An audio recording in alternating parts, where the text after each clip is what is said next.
Hi, Richard. I wanted to go over with you the stick pack and exactly what we need to take a look at, or at least take a look at, in regards to making the batteries maybe a little bit more friendly on a charger, and kind of explain to you exactly what's going on with the EC5 connection.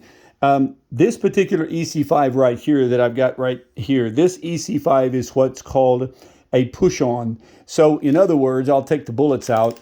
When you solder the bullets onto the wire lead there, the way that you get this EC5 connection on is to just simply push it through the hole there on the EC5, and it will go on. It goes on like this. And so you just push it onto the cable. Now, the reason that we're having to do that is because this is 8-gauge wire.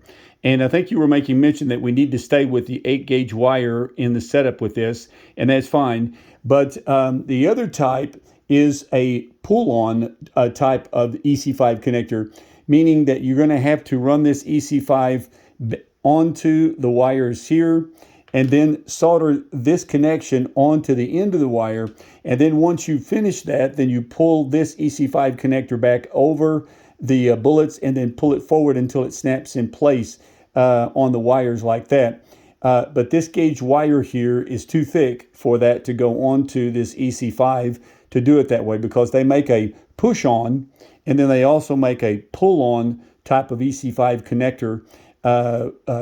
So if you had 1-gauge wire down, that would be a normal sized gauged wire, which I guess would be a 10-gauge.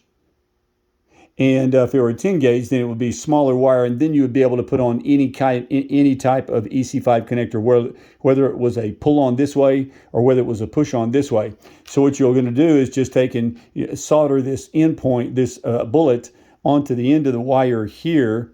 And then once you get it put onto the end of the wire there, then you just simply push this on and click it in place, and you're ready to roll. So that way you'll have the large wire connected into the bullet, and then the EC5 will go over that. And it really would be nice to be able to have this available in an EC5, and then have it available as, with no connections like it normally comes.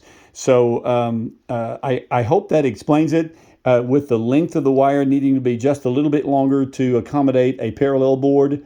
And then I hope I've explained it well in regards to what we're looking at on the EC5, whether it's a push-on or whether it's a pull-on type of EC5 connector. So let me know back and see what you think about that, and we can go from there. All right. Thank you, Richard.